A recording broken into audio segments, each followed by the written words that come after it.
मोनिकाताई राजळे ह्या पाथर्डी शेवगाव मतदारसंघाच्या महायुतीच्या केवळ अधिकृत उमेदवारच नाहीत, तर मला माझ्या बहिणीसारख्या आहेत.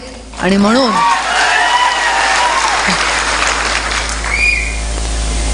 ज्यावेळी पक्षाने मला जबाबदारी दिली की विधानसभेचे समन्वयक म्हणून तुम्हाला जबाबदारी देण्यात येतेय, त्यावेळी माझ्या लोकसभेतून केज विधानसभा आणि दुसरी विधानसभा त्यांनी सांगत असताना शेवगाव असं म्हणाले. व्हिडिओ मीटिंग सुरू होती, माझ्या ऐकण्यात थोडी हे झाली गलत, म्हणून मी त्यांना परत मीटिंगच्या शेवटी हात वर करून विचारलं, कोणता म्हणालात? शेगाव म्हणजे गजानन महाराजांचं का शेवगाव म्हणजे आमचं पाथर्डी शेवगाव असा? त्यांनी मला सांगितलं नाही नाही ताई, पाथर्डी शेवगाव तुम्हाला दिलेलं आहे. म्हणून मला त्या मीटिंगमध्ये प्रचंड त्याचा आनंद झाला, कारण हे दोन्ही माझे लाडके विधानसभेचे मतदारसंघ आहेत. मी 2014 मध्ये मुंडे साहेबांच्या अपघाती जाण्यानंतर एका अपघातानेच राजकारणात आले, पण माझ्या राजकीय प्रवासाची सुरुवात झाली आणि त्याच वेळेला माझी पोटनिवडणूक होती आणि त्याच वेळेला राज्यभरात विधानसभेच्या निवडणुका लागल्या होत्या. त्यामुळे तसा आमचा राजकीय प्रवास हा एकत्र सुरू झाला असं म्हटलं तर ते चुकीचं ठरणार नाही. पण मगाचपासनं मी ऐकतेय तुम्ही माझं नाव घेत असताना वारंवार बीड जिल्ह्याच्या खासदार प्रीतमताई मुंडे, बीड जिल्ह्याच्या खासदार प्रीतमताई मुंडे. आता मी बीड जिल्ह्याची खासदार नाही, आता मी माझी खासदार आहे. त्यामुळे सवय लागलेली लोकांना, बीडचे खासदार म्हणलं की माझं नाव बाय डिफॉल्ट पुढे येऊनच जातं, हे माझ्या लक्षात आलेलं आहे. पण तुमच्या सगळ्यांच्या प्रेमामुळे तुमच्या मनामध्ये जे स्थान मिळवण्यामध्ये यश आलेलं आहे, मला वाटतं ते कुठल्याही संविधानिक पदापेक्षा कधीही महत्वाचं आहे. त्यामुळे आज संसदेच्या पटलावरती जरी बीडची खासदार म्हणून माझं नाव नसेल, खासदारचा विषय निमित्त यावेळी लोकसभा लढवली सुद्धा नाहीये, त्यामुळे माझी थोडीशी प्रॅक्टिस गेली होती. पण तुमच्या सगळ्यांच्या आशीर्वादाने पुन्हा प्रचाराच्या कामामध्ये लागल्यामुळे पुन्हा हळूहळू भाषणं करायची सवय माझी पुन्हा सुरू होते. आज या कार्यक्रमासाठी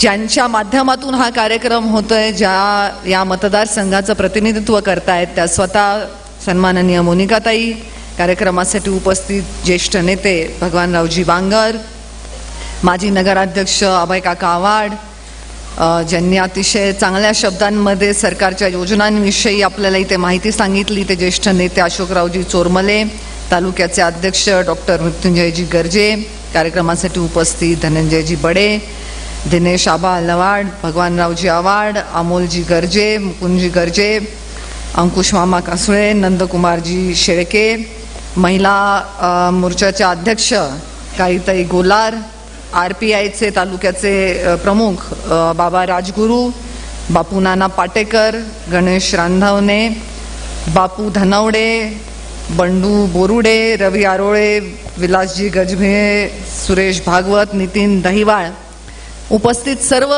कार्यकर्ते, पदाधिकारी आणि सन्माननीय माझे इथे वडीलधारे मंडळी, युवा बांधव, आणि संख्या फार मोठी नसली तरी आपल्या असण्याने ज्या कुठल्याही कार्यक्रमाची शोभा वाढवत असतात आणि कुठल्याही निवडणुकीची दिशा बदलत असतात, त्या माझ्या मायमाऊल्या. मी तुमची समन्वयक म्हणून आज या बैठकीमध्ये तुमचं मनापासून इथे स्वागत करते. खरं तर बैठक घ्यायची होती संघटनेची. मी सांगितलं होतं प्रमुख पदाधिकारी म्हणजे बूथ प्रमुख वगैरे, बूथ प्रमुखांपर्यंत पण नाही, शक्ती केंद्र प्रमुख असतील, जिल्हा परिषद सदस्य, नगरपालिकेचे आपले असतील कोणी प्रतिनिधी, तर त्यांना बोलवा, कारण मला माहिती घ्यायची. आता संघटनेची बैठक आहे, मी काही मला जी पक्षाने जबाबदारी दिलेली आहे त्याच्यामध्ये मी काही पक्षाची स्टार प्रचारक वगैरे नाहीये, मी आपली संघटनेची बैठक घेण्यासाठी आले. पण इथे येत असताना माझ्या लक्षात आलं की हळूहळू त्या बैठकीचं रूपांतर हे एका मोठ्या सभेमध्ये झालेलं आहे.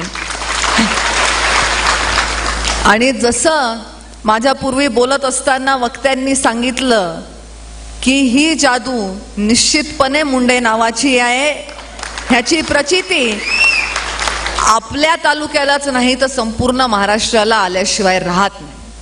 आणि मी जेव्हा हे म्हणते की ही मुंडे नावाची ही जादू आहे, त्यावेळी मला याची पूर्ण कल्पना आहे की ते मुंडे नाव म्हणजे गोपीनाथ मुंडे हे नाव आहे. ते आमच्या पुढे ते नाव लागतं म्हणून तुम्ही सगळे आमच्यावर इतका मनापासून जीव लावता.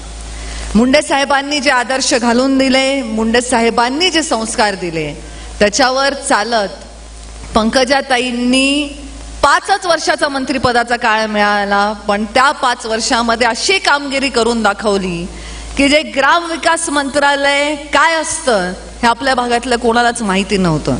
किती दुर्दैवी गोष्ट आहे बघा. खरं तर आपण ग्रामीण भागातली माणसं आहोत, आपले ग्रामीण मतदारसंघ आहेत, पण आपल्या भागातल्या लोकांना ग्रामविकास मंत्रालय म्हणजे नेमकं कोणतं काम करायचं, म्हणजे या मंत्रालयाच्या माध्यमातून कुठल्या योजना असतात, 25-15 काय असतो ह्याची ओळख जर या राज्याला कोणी करून दिली असेल तर ती पंकजाताईंनी करून दिली.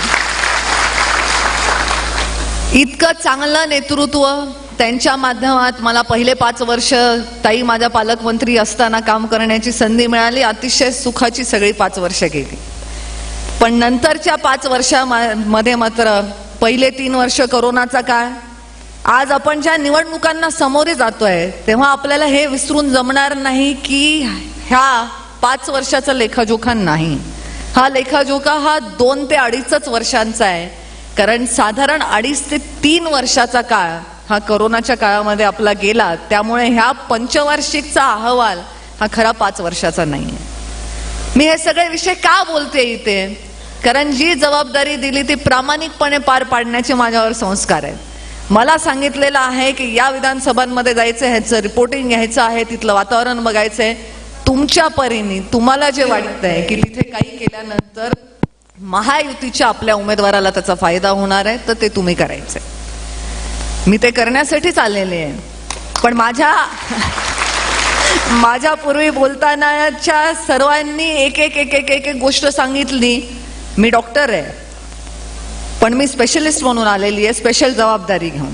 जनरल प्रॅक्टिशनर नाही, मी जीपी नाही. त्यामुळे मी सगळ्यांचे सगळे आजार एका बैठकीत सोडवू शकणार नाही.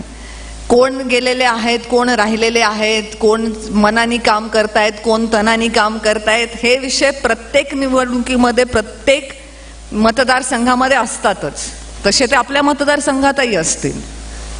पण आपल्याला काय करायचंय तर आपल्याला निवडणूक ही विकासाच्या मुद्द्यावर न्यायची. निवडणूक ही विकासाचा मुद्दा सोडून इतरत्र कुठेही भटकली नाही पाहिजे, त्याची दिशा हरवली नाही पाहिजे. ही जबाबदारी माझ्यावर आहे आणि ही जबाबदारी मंचावर बसलेल्या आमच्या प्रत्येकावर आहे. मंचावर बसलेली लोक तुम्हाला सांगतील आणि तुम्ही तो संदेश सर्वसामान्य जनतेपर्यंत पोचवायचा आहे की उद्याच्या 20 तारखेला मतदानाच्या दिवशी इतर कुठल्याही गोष्टीचा विचार न करता आपल्यासाठी, आपल्या अडीअडचणीला धावून येणारी माणसं कोण आहेत, आपल्या सुखादुःखात सहभागी होणारी माणसं कोण आहेत, आपल्या तालुक्यामध्ये विकासाची कामं आणणारी माणसं कोण आहेत, त्यांच्या पाठीशी उभे राहा हे जाऊन सांगण्याची ही वेळ आहे. लोकसभा निवडणुकीचा जर आपण विचार केला तर लोकसभेच्या काळामध्ये आपण सर्वांनी पाहिलं की एक वेगळंच वारं महाराष्ट्रामध्ये वाहत होतं आणि त्याच्या माध्यमातून जसे निकाल लागले ते आपल्या सगळ्यांच्या समोर आहेत. पण तेव्हाही निवडणूक ही विकासाच्या मुद्द्यावरती केंद्रित राहिली नाही आणि म्हणून जसे निकाल लागले तसे लागले. मग आता लोकसभेचे जे निकाल लागले त्याच्यापैकी खुश असणार इथं कोणी आहे का बरं? लोकसभेचे जे निकाल लागले त्याचं दुःख झालं असे किती लोक आहेत? त्यांनी हात वर करा. मी तर दोन्ही हात वर करणार आहे. मग आता ज्या झालेल्या चुका असतात त्या दुरुस्त करण्याची संधी कशी असते? लोकसभेची चूक दुरुस्त करायची तर 5 वर्ष वाट बघावी लागेल.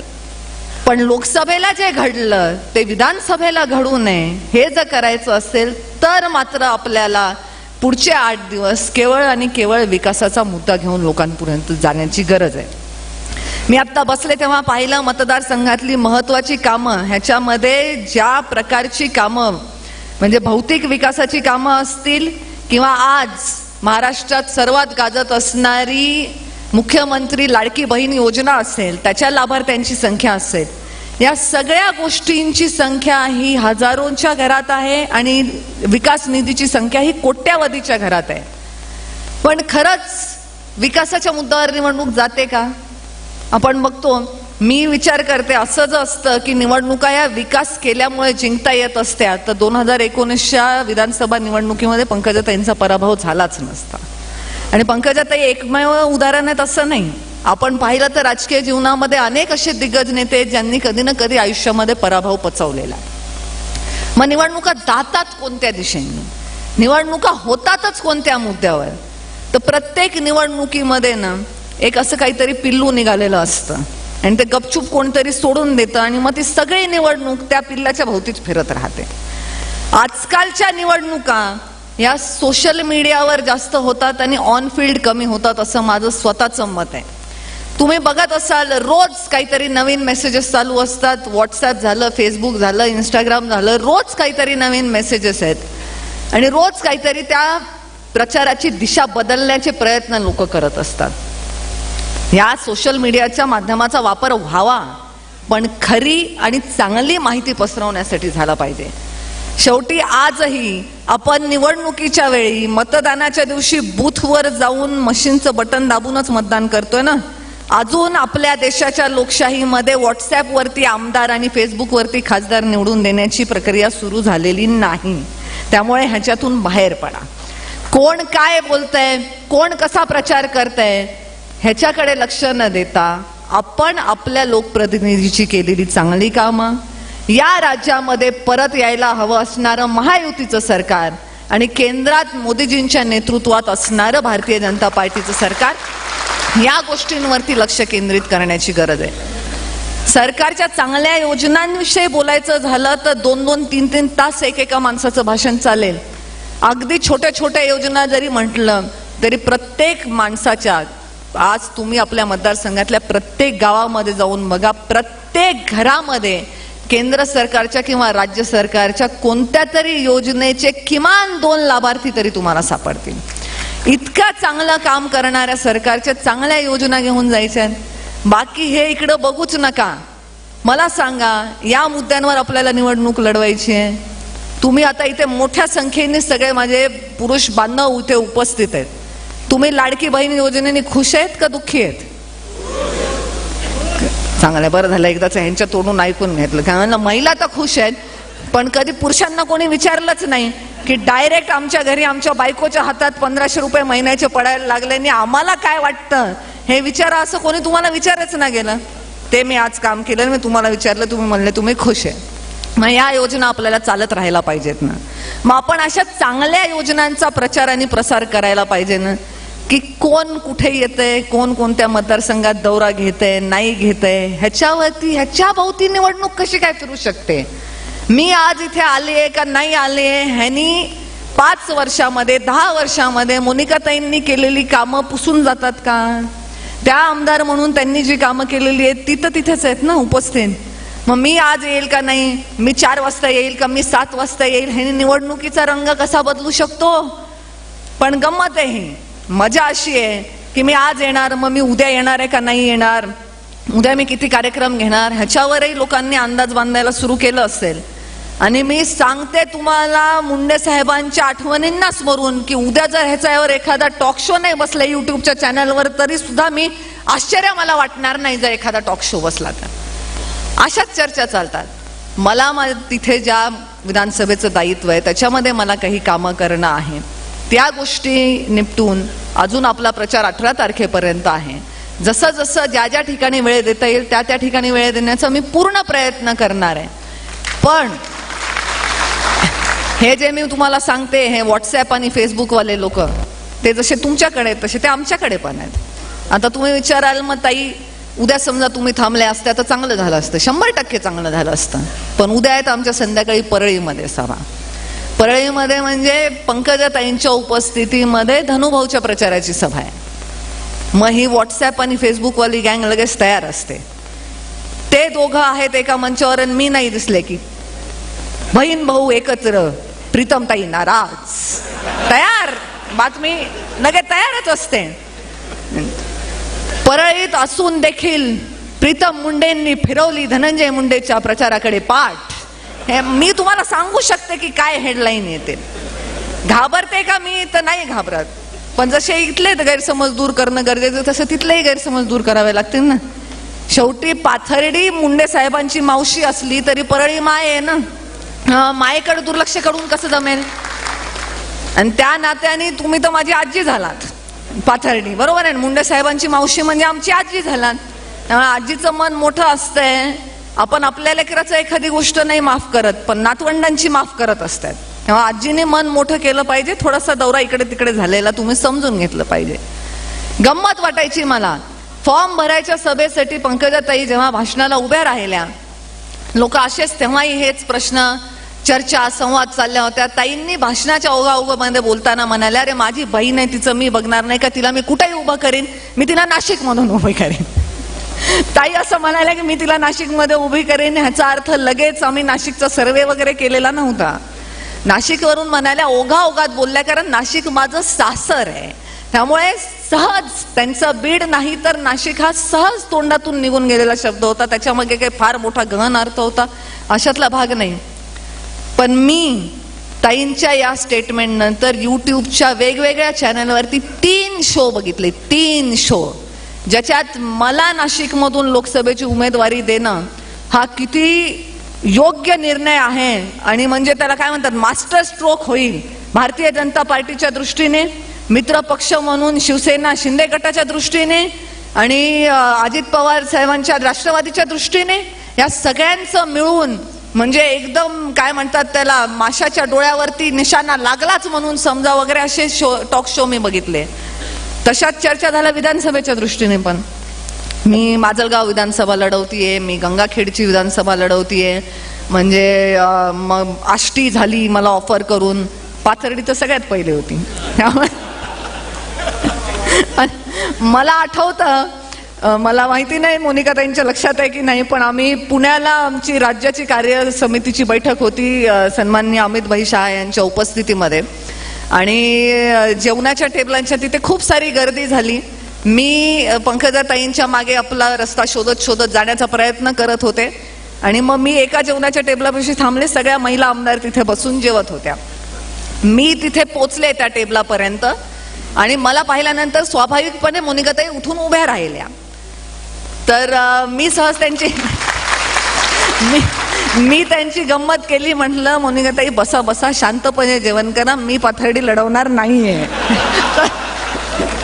कारण त्या काळामध्ये या युट्यूबच्या बातम्यांनी इतका जोर पकडलेला होता की त्याला काही मर्यादाच राहिली नव्हती. सांगण्याचा हेतू हा आहे की या सगळ्या बातम्या तुम्ही पण बघितल्या असतील. रोज माझ्यासाठी एक नवा मतदारसंघ तयार होत होता. म्हणजे एवढं लोकांचं प्रेम आहे, एवढा लोकांचा दांडगा अभ्यास आहे राजकारणाचा की उद्या मला चंद्रावर पाठवून विधानसभा लढवायची पण त्यांची तयारी होती. पण ताईला निवडणुकीत उतरवलं पाहिजे. एवढी घाई? अरे भाई रुको, जरा सबर करो.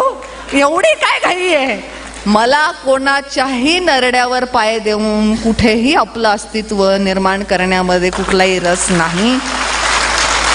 दुसऱ्याची मान कापून स्वतःचं राजकीय करिअर निर्माण करावं इतकी लेची पेची येरागबाळ्यासी मी नाही. कारण माझं नाव प्रीतम गोपीनाथ मुंडे आहे. दुसऱ्याच्या मानेवर पाय देऊन स्वतःचं अस्तित्व निर्माण केलं, तो गोपीनाथ मुंडे नाव लावायचा अधिकार मला नाही. या मुंडे साहेबांची मी लेक आहे. संघर्ष मुंडे साहेब म्हणलं की संघर्ष, मुंडे साहेब म्हटलं की संघर्ष आपण सातत्याने ऐकतो. साहेबांचा संघर्ष तुमच्यापैकी जे इथे टोपी घातलेले, चष्मा लावलेले, केस पांढरे झालेले आहेत सगळे त्यांनी पाहिलेला आहे. पंकजाताईंचा संघर्ष जीन्स पॅन्ट घातलेल्या मुलांनी पाहिलेला आहे. आपण हे सगळे संघर्ष पाहत आलात. मग मी पण साहेबांचीच लेक आहे ना, थोडासा संघर्ष माझ्याही वाट्याला येईलच की. सगळं मला आयतं कसं. पहिली निवडणूक आयती झाली, ताई पालकमंत्री होत्या, एकदम सहज सोपे अलगत अगदी कापसावर झेलल्यासारखे 5 वर्ष गेले. दुसऱ्या निवडणुकीमध्ये असाच कडवट प्रचार झाला बीड लोकसभेमध्ये, पण तरी सुद्धा लोकांच्या प्रेमाने आणि पंकजाताईंच्या अतिशय नियोजनबद्ध पद्धतीने ताईंनी जे चक्रव्यूह रचलं निवडणुकीचं, त्याच्यामध्ये बीड जिल्ह्याच्या इतिहासात जेवढं कधी मिळालं नाही तेवढं मताधिक्य घेऊन 19ला पुन्हा एकदा मी संसदेमध्ये गेले. माझ्यासाठी माझा राजकारणाचा प्रवास सोपा होता, पण ज्या मुंडेंचा मी DNA सांगते त्या मुंडेंच्या DNA मध्ये संघर्ष लिहिलेलाच आहे. कदाचित आता माझी संघर्षाची वेळ असेल, माझी तक्रार नाही. तुम्ही बघता का मला कधी कुठेही त्रागा करताना, कधी कुठे आरडाओरडा करताना, कधी कुठल्या मागण्या करताना, कधी कुठल्या नेत्यांचे उमरे झिजवताना, मला हे द्या, मला ते पाहिजे, मला काही नाही पाहिजे. कारण गोपीनाथ मुंडेंची लेक आहे, हेच पद या जगामध्ये कुठल्याही पदापेक्षा अतिशय मोठं आणि महत्वाचं आहे. आज इतक्या मोठ्या संख्येने जिथे आपण केवळ कार्यकर्ते अपेक्षित होते, एक संघटनेची बैठक घ्यायची होती, त्याला सभेचं स्वरूप यावं, ह्याचं काय कारण आहे? तुम्हाला काय देणं घेणं? बीड जिल्ह्याचे खासदार कोणी का असणार ह्याच्याशी? तुमचे खासदार आणि बीडचे खासदार तर वेगळे वेगळे. मी तुमच्या शेजारच्या जिल्ह्याचे खासदार आहे. समजा मी आज खासदार असते जरी, तरी सुद्धा असं काय पडलं असतं तुम्हाला? म्हणजे तुम्ही इतक्या प्रेमाने, इतक्या उत्साहाने येता, कारण मी मुंडे साहेबांची लेक आहे, मी पंकजाताईंची बहीण आहे, या गोष्टीसाठी तुम्ही येता. मग हे कोणी काढून घेऊ शकतं का? ते तर जन्म आमच्या सोबत राहील. शांतपणे राहणे, योग्य वेळेची वाट पाहणे आणि आपल्याला जेवढं दिलेलं आहे तेवढंच काम करणे, एवढं जर माझ्यासारखं सगळ्यांनी केलं तर हे सगळ्या व्हॉट्सअप आणि फेसबुकच्या इंडस्ट्रीज बंद पडतील, एवढं तुम्ही लक्षात ठेवा. आपल्याला जी निवडणूक आहे ती सामान्य जनतेपर्यंत जाऊन प्रत्यक्ष मैदानात उतरून लढायची आहे. आपल्याला निवडणूक ही व्हॉट्सअप आणि फेसबुकवर लढवायची नाही. ह्याची खुणगाठ आज तुम्ही सगळ्यांनी मनाशी बांधा. पुन्हा एकदा आपल्याला देशामध्ये मोदीजींच्या नेतृत्वामध्ये आलेलं जे सरकार आहे त्याच्या माध्यमातून राज्यात महायुतीचं सरकार आणायचं आहे. महायुतीचे हात बळकट करण्यासाठी आपल्याला आपला एक एक आमदार निवडून देणं ही त्या आमदाराची नाही, आपली गरज आहे. हे लक्षात ठेवून तुम्ही या 8 दिवसामध्ये काम करावं. बाकी कोणाच्या येण्यानी, कोणाच्या जाण्यानी निवडणुकीवर परिणाम होत नसतो. जो माणूस प्रामाणिकपणे काम करतो त्याच्या पाठीशी जनता उभी राहतच असते. आणि राहता विषय राहिला ताईंचा, तर पंकजाताईंच्या बाबतीत ताईंनी हे म्हटलंय, ताईंनी ते म्हटलं असं मी काही म्हणणार नाही. मी तुम्हाला काय सांगितलं पहिलेच की मी शिस्तीची कार्यकर्ता आहे आणि भारतीय जनता पार्टीची शिस्त काय आहे की हे माझं दायित्व आहे किंवा हे माझं दायित्व नाही. पंकजाताई मुंडेंच्या वतीने कुठलंही वक्तृत्व करण्याचं माझं दायित्व नाही. ताईंना जेव्हा जिथे जे बोलायचं असतं तेव्हा तिथे ते त्या बोलतात आणि तुमच्यासारख्या ताईंवर मनापासून प्रेम करणाऱ्या माणसांपर्यंत ते बरोबर पोचतं. त्यामुळे मी काय सांगितलंय, संयमाने ज्या त्या वेळेची वाट बघायची असते. उगाच तर्क वितर्क नाही करायचे. ताई कधी येणार, ताई किती वाजता येणार, कोणत्या दिवशी येणार, कोणत्या वारी येणार, ते ताई बघतील ना त्यांच्या शेड्यूलमध्ये. इतका ताईंचा व्यस्त कारभार आहे. 19च्या निवडणुकीच्या वेळी पण लोकसभेच्या एवढा ताई प्रचार करायच्या बाहेरचा की मी ताईंना एक दिवशी म्हणलं, ताई तुमची बहीण म्हणून नाही पण भारतीय जनता पार्टीचे उमेदवार म्हणून तरी तुम्हाला मला वेळ द्यावा लागेल.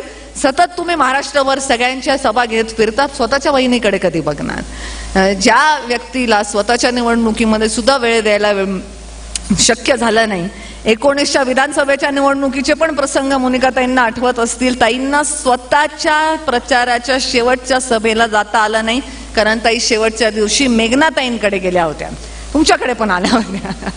त्यामुळे शेवटच्या आमच्या रॅली आम्हाला ताईंची काढता आली नाही. ताई डायरेक्ट सभेसाठी जॉईन झाल्या. इतका व्याप ज्या व्यक्तीच्या मागे आहे त्या व्यक्तीची व्यस्तता आपण सर्वांनी समजून घेतली पाहिजे.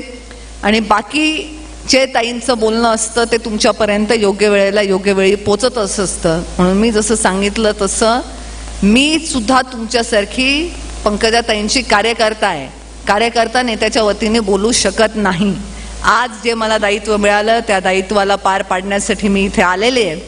पण तरी तुमच्या सगळ्यांचा उत्साह, तुमच्या सगळ्यांच्या मनामध्ये असणारा आनंद हा निश्चितच मोनिकाताईंच्या विजयाची नांदी देणारा ठरेल. एवढंच या निमित्ताने मी सांगते. तुम्हाला सगळ्यांना मी पुन्हा एकदा आपल्या महायुती सरकारचे हात बळकट करण्यासाठी आपल्या उमेदवारासाठी झोकून देऊन कष्ट करा आणि जास्तीत जास्त आपले उमेदवार निवडून येतील यासाठी आपण सर्वांनी प्रयत्न करा. एवढी विनंती. सध्या मला कुठे आगे बढायचं नाहीये, इथंच आहे. त्यामुळे आता आगे बढायचं नाही. आता आगे बढायच्या घोषणा मोनिकाताईंच्या द्या.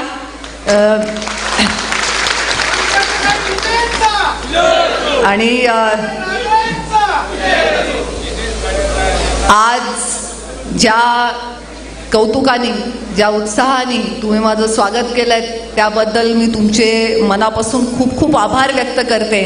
आणि मी आज एक निर्णय केलेला आहे की ज्याही वेळी मला मन थोडं माझं उदास होईल, मला थोडं असं कसं तरी वाटायला लागेल आणि असं वाटेल की मला एका बूस्टर डोसची गरज आहे आयुष्यामध्ये, त्यावेळी मी पाथर्डीला येणार असं मी आता ठरवलंय. कारण तुम्हाला सगळ्यांना भेटून मला एक उत्साहाचं एनर्जीचं इंजेक्शन मिळालेलं आहे आणि माझ्या मनातला आनंद हा द्विगुणित झालेला आहे. आत्ताची निवडणूक ही आपण रणसंग्राम म्हणून नाही तर एक उत्सव म्हणून जणू इथे साजरी करतोय असं तुमच्या सगळ्यांच्या चेहऱ्याकडे बघून वाटतंय. त्याचा निकालही निश्चितच सकारात्मक आपल्याला सगळ्यांना निकालाच्या दिवशी बघायला मिळेल एवढा विश्वास या निमित्ताने व्यक्त करते. आणि जाता जाता फक्त पाथर्डीच्या सगळ्या कार्यकर्त्यांसाठी म्हणजे शेवगाववाले पण डोंट माइंड ते तोंडात नाही, काही कार्यकर्ते शेवगावचे पण आहेत पण तोंडात पाथर्डी बसलेलं असल्यामुळे सारखं होतं. कारण परत व्हॉट्सॲपवर असे मेसेजेस नको फिरायला की ताईंनी फक्त पाथर्डीचाच उल्लेख केला, शेवगावचा केला नाही. ते व्हायलाही कमी होत नाही. म्हणून आजकाल आपल्याला निवडणुकीच्या काळामध्ये अतिशय जपून बोलावं लागतं, जपून प्रचार करावा लागतो. तुम्हाला पुन्हा एकदा सांगते की आजचं काय विशेष होतं आजच्या बैठकीचं. पाथर्डीत बाई आज घडला एक चमत्कार. पाथर्डीत बाई आज घडला एक चमत्कार. मुंडेंच्या हस्ते कमलवासी भाजपवासी झाले शरद पवार.